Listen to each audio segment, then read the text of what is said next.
Hi, Bob with Knivestown here. I'd like to do a review for you today on an Emerson knife. This particular model is the CQC-12. It's a little bit different than some of the other Emerson knives that we've seen recently, and I'll show you some of those differences. This particular model here, it's known, or rather referred to, as being like the AK-47 bayonet, and when you see it you'll know why. The box it arrives in is the typical Emerson box with their claim of being the #1 hard-use knives in the world. The CQC-12 is the model number, and it's called a Comrade knife. The CQC-12 Comrade, that is.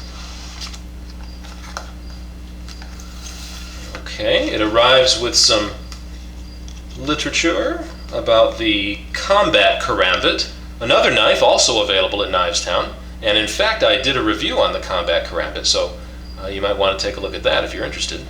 The knife ships in a plastic sleeve with the warranty registration card and picture of Ernest Emerson there. This is a little bit larger knife. This is one of the larger folding knives that Emerson makes, and I'd say this is probably my favorite one. But of course you'll have your own opinions. But I always like the larger folders, and this is a little bit larger than some of the others they make. The blade and the body together resemble an AK-47 bayonet. And that's its namesake, of course, and you can see the resemblance there. Now, just some of the technical specifications. The blade length is 3.9 inches, so just under 4 inches. The entire length, open-wise, is 8.8 inches. The blade itself is made of 154 cm, very nice, high-performance steel. The weight of the knife is 4.6 ounces. So that's a good weight. It's got good heft to it. One of the handle scale here is G10, which, as you know, is a man-made synthetic type of material. It's a resin type with nylon fiberglass type filled resin, sort of, and it's very rugged and built very strong. And one of the interesting features about this knife is that you see it this way. Now you see it that way. It's a little different on the other side. And what that is that is a solid titanium frame lock. This scale, this is the knife scale. It almost looks like it's missing its scale. But no, that is it. That is the side. That's the handle scale. A solid titanium plate, which the lock has been made out of, which the frame lock is made of. And take a look at the thickness of this.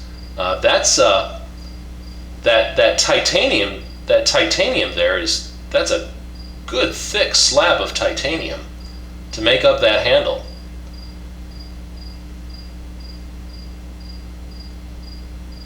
That's not something you see every day.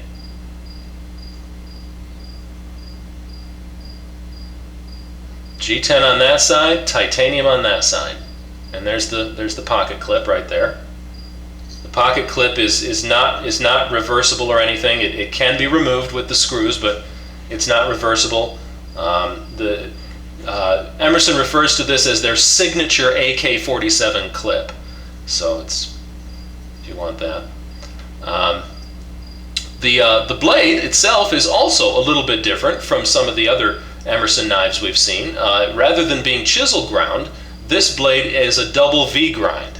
And I'll see if I can get a little bit of a tighter shot of that for you. But it's more of a traditional type of a blade rather than the chisel grind. It's a traditional, sharpened or ground, I should say, ground on both sides. Kind of a blade, and you can see that blade, the shape of it. It's got plenty of belly here, and for all kinds of draw cuts. And then that point is needle sharp. It's a very sharp blade.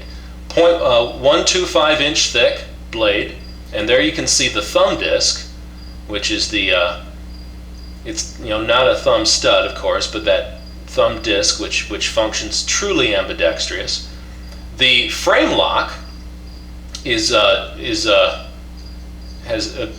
grooves on it there to get that open and closed very easily. And there's a cutout there on the cutout to get your thumb in to open it up to get at that thumb disc.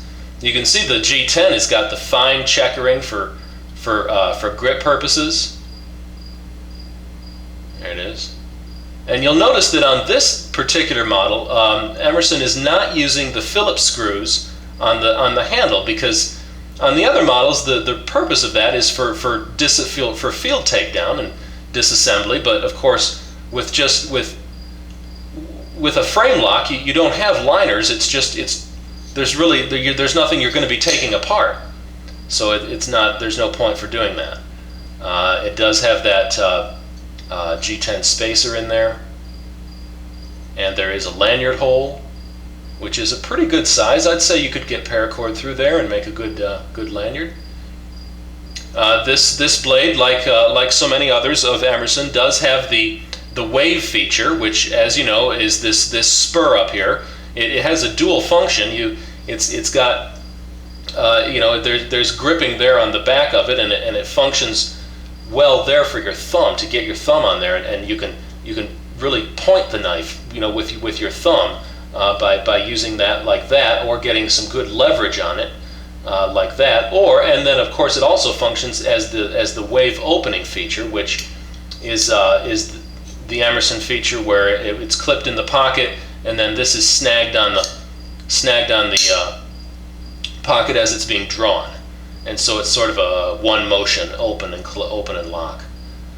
The serrations are double serration. It's a large small type of a pattern, which is proven to be the best type of serration pattern you can have. And the handle is shaped good for grip.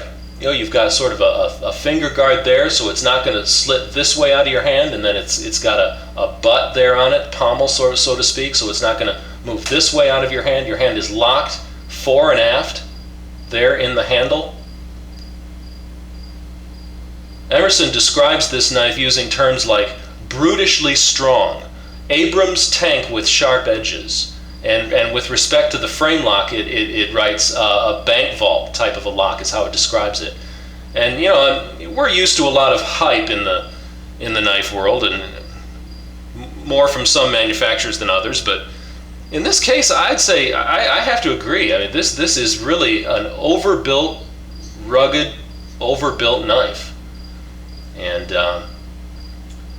it's just really strong. It's not an inexpensive knife, and according to Emerson's website, they're not making them, or it says out of stock. And the way Emerson makes their knives is they make a run. They make several models at once. They don't make all their models at the same time.